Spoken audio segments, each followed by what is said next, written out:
حضرت مولانا شاہ ولی اللہ صاحب رحمۃ اللہ علیہ برابر مواعظ مکتوبات معصومیہ سنایا کرتے تھے اکثر.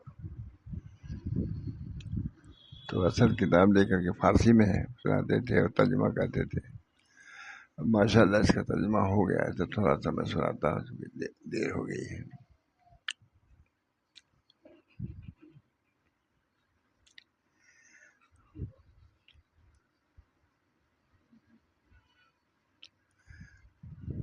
بسم اللہ الرحمن الرحیم. کسی کاتب کسی طالب کو لکھ رہے ہیں، خط ہے یہ، اور ان کے خط میں علوم ہی علوم ہوتے ہیں. شاہ ولی اللہ صاحب رحمۃ اللہ علیہ کا بھی معمول تھا. جو مکتوبات فارسی میں ہیں ترجمہ ہو گیا وہ سناتے رہتے تھے. بہت زیادہ ذوق تھا. تو میں بھی کبھی کبھی سنا دیا کرتا ہوں اس کو. اللہ تعالیٰ کے فضل و برکات سے ہم لوگوں کو مالا مال فرمائے. بسم اللہ الرحمن الرحیم. بعد حمد و صلات احوال و اوضاع فقراء این حدود مستوجب حمد ہے. جس حال میں اچھا ہے اللہ تعالیٰ اس کو باقی رکھے، ترقی عطا فرمائے. اللہ تعالیٰ سے تمہاری ظاہری و باطنی طالب کو لکھ رہے ہیں خواجہ محمد معصوم. 7,000 خلیفہ تھے مجدد صاحب خلیفہ صاحب. اللہ تعالیٰ سے تمہارے ظاہری و باطنی سلامتی و استقامت چاہتا ہوں. ان بزرگوں کی کتابوں سے ہمیشہ سے شغف رہا. خود حضرت مولانا شاہ ولی اللہ صاحب برابر سناتے تھے، فارسی میں سناتے تھے تو اردو میں بہت لطف آتا تھا. خود ہی سناتے تھے. اللہ تعالیٰ سے تمہاری ظاہری و باطنی سلامتی اور استقامت چاہتا ہوں. 4 چیزیں: ظاہری اور باطنی سلامتی، اور دوسری استقامت دین پر مستقیم رہنا. اس میں کوئی تزلزل نہ آنے پائے، کمی نہ آنے پائے. جتنی عمر بڑھتی جائے اتنی اس کے اندر پختگی پیدا ہوتی چاہیے. اللہ ہم سب لوگوں کے دین میں اور نسبت میں پختگی اور سلامت عطا فرمائے. اللہ تعالیٰ سے تمہاری ظاہری و باطنی سلامتی و استقامت چاہتا ہوں. مرید کو لکھ رہے ہیں اللہ تعالیٰ سے تمہاری ظاہری و باطنی سلامتی و استقامت چاہتا ہوں. ظاہری کی سلامتی بھی ضروری ہے اور پھر استقامت بھی ضرورت ہے. یعنی کہ آج ہے کل نہیں ہے. بہت حضرت کو کسی نے خط لکھا کہ حضرت وظائف میں ناغہ ہو جاتا ہے، کوئی اس قسم کی بات ہے. یہی لکھا تھا. کہا مدرسہ جانے میں ناغہ نہیں ہوتا ہوگا، اس سے تنخواہ کٹ جائے گی، بیوی بگڑ جائے گی. اور سخت لکھا. یہی اللہ کا وظیفہ، کوئی پوچھنے والا نہیں، جو چاہو کرو، کرو نہ کرو. بہت ناغہ ہونے پر بہت زیادہ بگڑ ہے لکھا وہ خط ہوگا. اللہ تعالیٰ ہم سب لوگوں کو جو وظائف ہے اس پر قائم و دائم رکھے. اللہ تعالیٰ کو ضرورت نہیں ہے، ہم کو ضرورت ہے.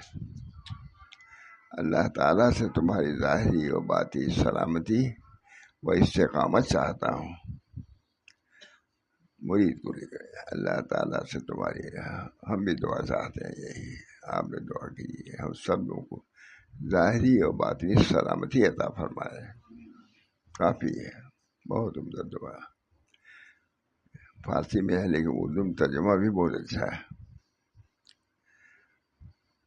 اللہ تعالیٰ سے تمہاری ظاہری اور باطنی سلامتی و استقامت چاہتا ہوں. اللہ تعالیٰ کا ارشاد ہے یا ایھا الذین آمنوا اتقوا اللہ ولتنظر نفس ما قدمت لغد. بس ضروری ہے کہ انسان اپنے حاصل کار اور نقد روزگار میں تأمل کرے، کیا کر رہا ہے. کتنے لوگ اور کر رہے ہیں، ہم کتنا کر رہے ہیں، کیسا کر رہے ہیں، ہے کہ نہیں؟ میں زیادہ محتاج ہوں اس دعا کا، آپ لوگ دعا فرمائیے اللہ تعالیٰ چلتے چلتے ایمان اور محبت الہی عنایت فرمائے، وہاں رستگاری عطا فرمائے، نجات عطا فرمائے۔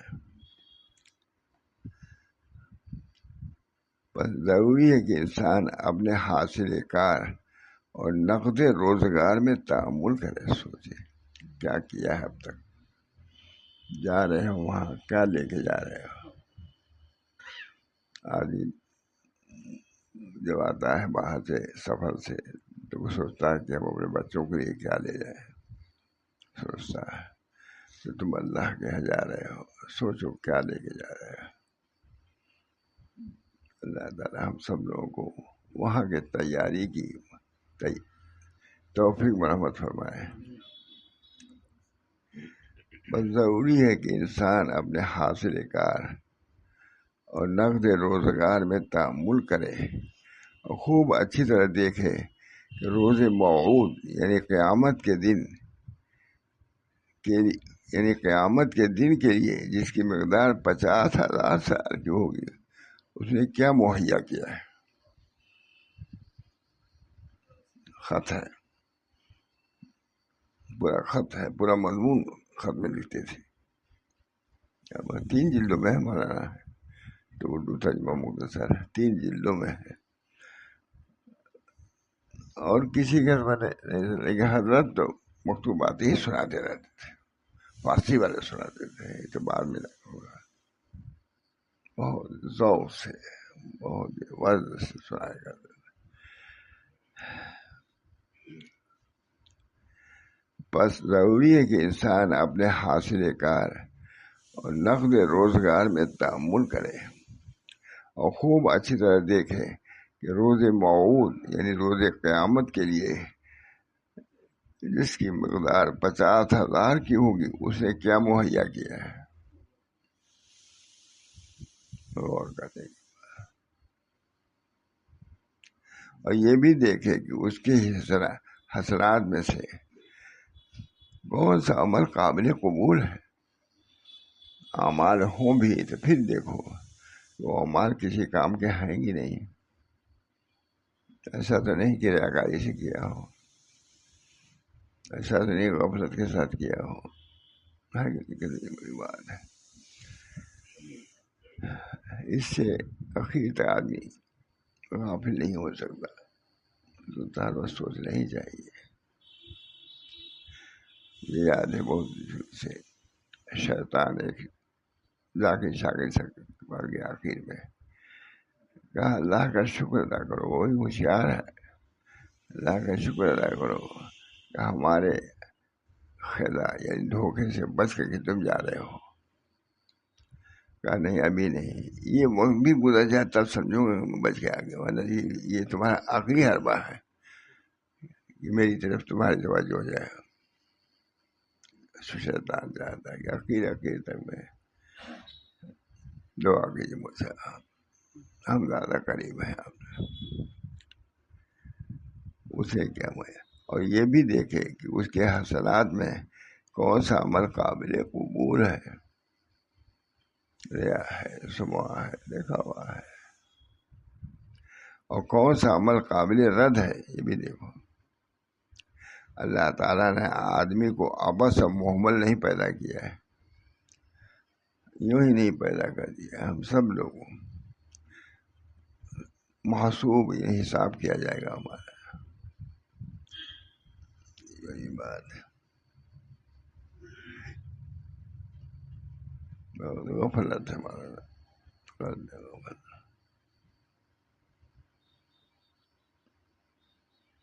حضرت پر بھی کبھی وزدائی ہوتا ہے کہ کسی بات پر ہم سب لوگ سے رونے لگے گا۔ جی میں بھی سمجھ رہا تھا کہ شاید میرا آخری وقت ہے، میں بھی سمجھ رہا تھا کہ میرا آخری وقت بچ گئے، بس ایک بات کہا، سب لوگ رونے لگے، ایسی حالت ہوئی تھی کہ رونے لگے سب وہی دن تو خود کہا کہ اجی تم رو رہے تھے، میں بھی سمجھا تھا شاید میرا آخری وقت ہے، پھر رہے کچھ دن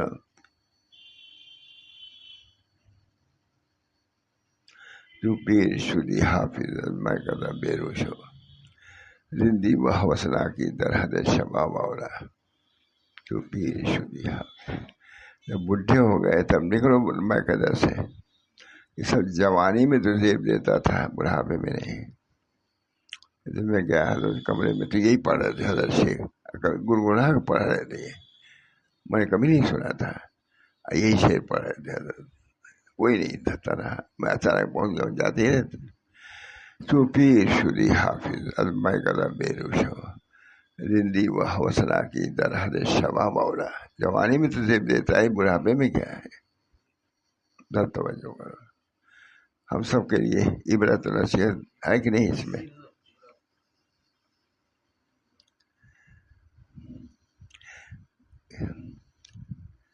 قیامت کے لیے کہتے ہیں خوب اچھی طرح دیکھے، بس ضروری ہے کہ انسان اپنے حاصل کار اور نقد روزگار میں تأمل کرے، اور خوب اچھی طرح دیکھے کہ روز موعود میں نے قیامت کے دن کے لیے جس کی مقدار 50,000 سال کی ہوگی، اس نے کیا مہیا کیا ہے، اس زندگی کے لیے کتنا رکھ جاتا ہے بچوں کے لیے، اتنا یہاں چھوڑ جا رہا ہوں، یہاں چھوڑ جا رہا ہوں، اتنا اس پر باقی ہوتا ہے تمہارا ہے کہ وہاں کے لیے کیا چھوڑ رہا ہے، اور یہ بھی دیکھے کہ اس کے حسنات میں سے کون سا عمل قابل قبول ہے۔ یہ ہم سنا رہے ہیں، یہ بھی اللہ کے لیے سنائیں گے تبھی فائدہ ہوگا، صرف آپ کی خوشی کے لیے ہم ساری سنا رہے ہیں، کوئی بات نہیں۔ توحید خالص بہت مشکل چیز ہے، اللہ تعالیٰ جس کو توفیق دے دے۔ وحد اللہ فإن توحید راس الطاعات، توحید اختیار کرے، تمام طاعات کی جڑ توحید ہی ہے۔ اور کون سا عمل قابل رد ہے؟ اللہ تعالیٰ نے آدمی کو عبث سے محمل نہیں پیدا کیا ہے، اور نہ اس کو بے نکیل چھوڑ دیا ہے کہ جو چاہے کرے اور جس طرح چاہے زندگی گزارے، ایسا نہیں ہے۔ عبرت کے لیے سنا رہا ہوں، خود اپنی عبرت کے لیے، نصیحت کے لیے، اللہ تعالیٰ مجھے بھی توفیق دے۔ انسان کی تخلیق کا مقصد وظائف بندگی کی ادائیگی اور تحصیل فنا و نیستی ہے، اس لیے انسان پیدا کیا گیا ہے، ہم لوگوں نے بدل دیا تھا، جو کہ حاصل معرفت ہے۔ حق تعالیٰ دین خالص چاہتے ہیں۔ ترجمہ بہت سناتے تھے، ماشاء اللہ صاحب مجلس میں بہت سناتے ہیں مکتوبات معصومیہ، تو حضرت کے ساتھ اردو نہیں تھا، اس سے فارسی تھا، فارسی میں سناتے تھے، ترجمہ کرتے تھے۔ ادائیگی اور تحصیل فنا و نیستی، جو کہ حاصل معرفت ہے۔ حق تعالیٰ دین خالص چاہتے ہیں، اس میں ملاوٹ نہ ہو، غیر کی شرکت نہ ہو۔ میں زیادہ محتاج ہوں، ہمارے لیے دعا کیجیے۔ اللہ تعالیٰ شرکت پر راضی نہیں ہے، وہ حضرت چاہتا ہے وہ مخالفت نفس کا بھی مطالبہ کرتے ہیں، نفس کا مقابلہ کرو، نفس آئے گا تمہارے سامنے، ہم سے دور رکھے گا اللہ تعالیٰ، تم اس کو سمجھو، اس موقع اس سے نجات حاصل کرنا۔ نفس کی موافقت نہیں ہونی چاہیے، نفس کی مخالفت ہونی چاہیے۔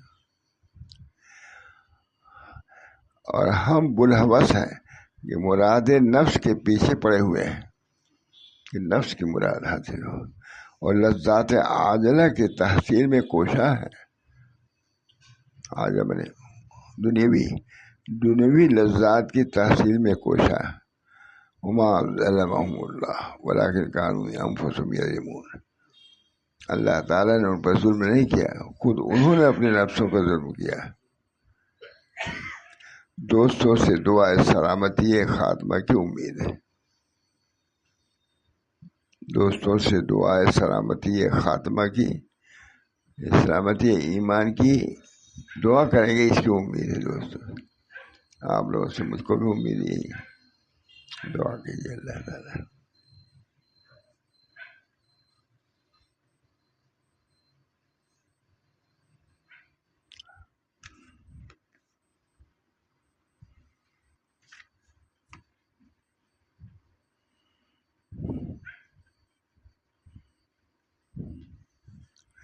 بہت اچھا ہے، دے رہے ہیں۔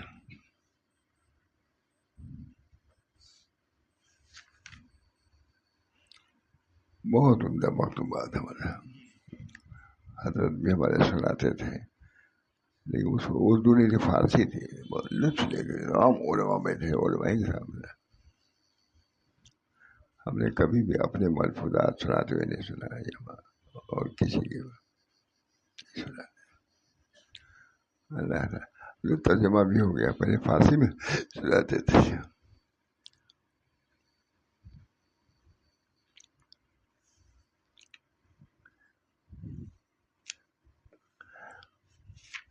اچھا دیر ہو جائے گی، بہت اچھا ہے۔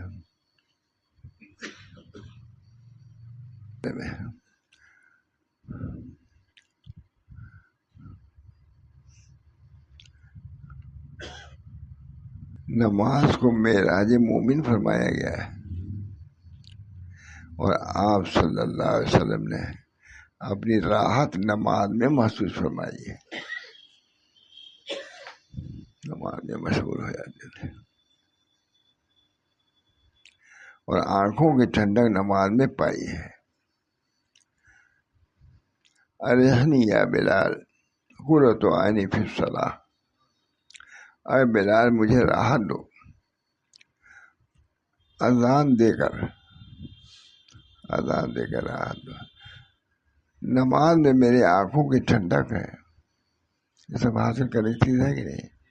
یہ اخیر کی تعلیمات ہیں اور ان کے اعمال ہیں۔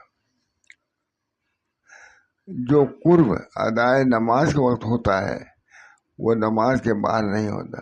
اللہ ہم لوگ کو ایسی نماز کی توفیق دے۔ نماز میں تو اور زیادہ طبیعت بار بار جیسا لوگ کہتے ہیں لکھتے ہیں، حال بھی جو قرب ادائے نماز کے وقت ہوتا ہے وہ نماز کے بعد نہیں۔ حدیث میں آیا ہے اقرب ما یکون العبد الی الرب فی الصلاۃ، بندہ اپنے رب سے سب سے زیادہ قریب نماز میں ہوتا ہے۔ اور حدیث میں آیا ہے درمیان بندہ و خدا جو حجاب ہے وہ نماز میں اٹھا دیا جاتا ہے۔ اللہ تعالیٰ ہم لوگوں کو ایسی نماز کی توفیق دے۔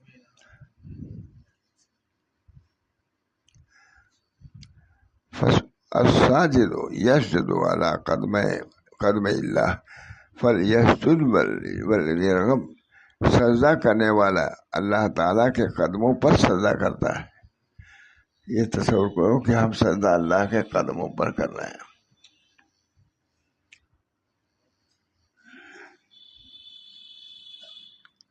بس چاہیے کہ سجدہ کرے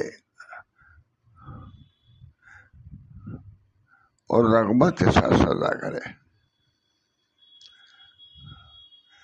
الغرض جو کمال بھی ہے وہ احکام شرعیہ کے ادائیگی سے وابستہ ہے، اس کو چھوڑ کے کہیں تو پہنچ نہیں سکتے۔ اللہ کی رضا اللہ کی اطاعت میں ہے۔ کہتے ہیں الغرض جو کمال بھی ہے وہ احکام شرعیہ کے ادائیگی سے وابستہ ہے۔ شریعت سے علیحدہ ہو کر کوئی کمال نہیں ہے، وہ علالت، وہ گمراہی ہے۔ وما بعد الحق الا ضلال، قرآن مجید اور احادیث نبویہ سب کے سب ادائیگی احکام شرعیہ کی دعوت دیتے ہیں۔ صراط مستقیم یہی ہے، اس کے علاوہ سب راستے شیاطین کے راستے ہیں۔ اللہ کی اطاعت، حضور اکرم صلی اللہ علیہ وسلم کی اطاعت، سب سے زیادہ قرب اللہ تعالیٰ کا سجدے میں ہوتا ہے. سے ہم نے دیکھا حضرت وغیرہ کو سجدہ بہت اہتمام سے کرتے تھے. دیکھا ابھی نماز پڑھتا وہیں رہتے تھے. بہت زیادہ لجاجت، دعاؤں میں بہت لجاجت رہتی تھی. ارے بہت جلالی بزرگ، لیکن اس وقت معلوم ہوتا ہے کہ کچھ ہے ہی نہیں ہے.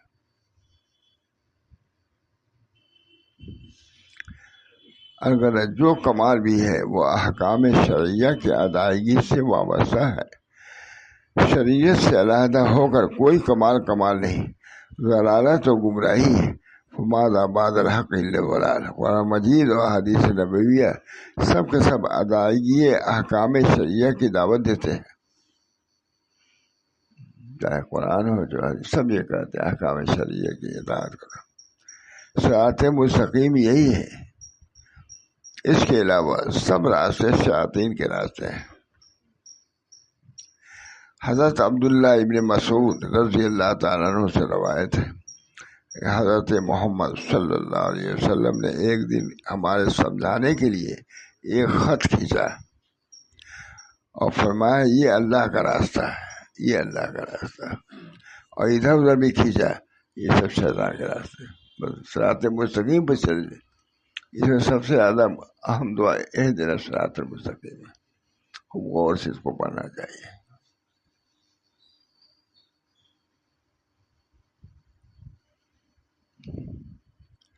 حضرت عبداللہ بن مسعود سے روایت ہے کہ حضرت محمد مصطفیٰ صلی اللہ علیہ وسلم نے ایک دن ہمارے سمجھانے کے لیے ایک خط کھینچا اور فرمایا یہ اللہ کا راستہ ہے، یہ اللہ کا راستہ ہے. پھر کئی خط اس کے دائیں بائیں کھینچے اور یوں فرمایا کہ یہ شیاطین کے راستے، اللہ کا راستہ یہ ہے، سیدھے چلے چلو، ادھر ادھر نہ بھٹکو. دیکھیے کیا ہے، کتنے لوگ بدعات میں مبتلا ہو جاتے ہیں. تعلیمات سب ہمارے اکابر کی بھی موجود ہیں، کون پڑھتا ہے، کتاب بھی نہیں ہے. پھر کئی خط اس کے آئے دائیں بائیں اور یہ شیاطین کے راستے. ان میں سے ہر ایک راستے پر ایک شیطان بیٹھا ہوا ہے جو اپنی طرف بلا رہا ہے. اور پھر یہ آیت فرمائی وَأَنَّ هَٰذَا صِرَاطِي مُسْتَقِيمًا فَاتَّبِعُوهُ. اس قول کو جمیع انبیاء کا متفق علیہ قول ہے، جس پر تمام علماء حق کا اجماع ہے. کسی کے خیالات باطلہ کی بنا پر نہیں چھوڑا جا سکتا ہے، نہیں دوسرے کسی کی بات ہے. شریعت کو ناقص العقل لوگوں کے لیے بتانا یہ عین کفر ہے. شریعت کو والوں کہتے ہیں کہ یہ پڑھے لکھے نہیں ہے، جاہلوں کے لیے کہتے ہیں کہ ناقص العقل لوگ بتائیں، یہ عین کفر و الحاد ہے. اعاذنا اللہ سبحانہ وإياكم من هذا الاعتقاد. اللہ تعالیٰ ایسے اعتقاد سے بچائے. ایسے اعتقادات میں معلوم آ جاتے، گمراہ ہو جاتے ہیں، راستہ چلتے رہتے گمراہ ہو جاتے ہیں. اللہ تعالیٰ ہم سب لوگوں کے عقیدے حفاظت فرمائے اور ضلالت گمراہی سے بچائے. طرح طرح کے وساوس آتے ہیں، خیالات آتے ہیں، کتنے لوگ گمراہ ہو جاتے ہیں. اللہ ان تمام چیزوں سے ہم سب کو بچائے. یہ مجلس سے اسی لیے ہے تاکہ ایمان کی حفاظت کی جائے، اللہ تعالیٰ سے صحیح تعلق پیدا کیا جائے. اللہ ہم کو بھی توفیق دے، آپ حضرات کو بھی. آخر دعوانا اللہم صلی اللہ علیہ وسلم. اللہم آت نفسی تقواها وزکها انت خیر من زکاها انت ولیها ومولاها. ربنا تقبل منا انك انت السميع العليم برحمتك يا ارحم الراحمين بحرمت سید النبی الکریم صلی اللہ تعالی علیہ وسلم.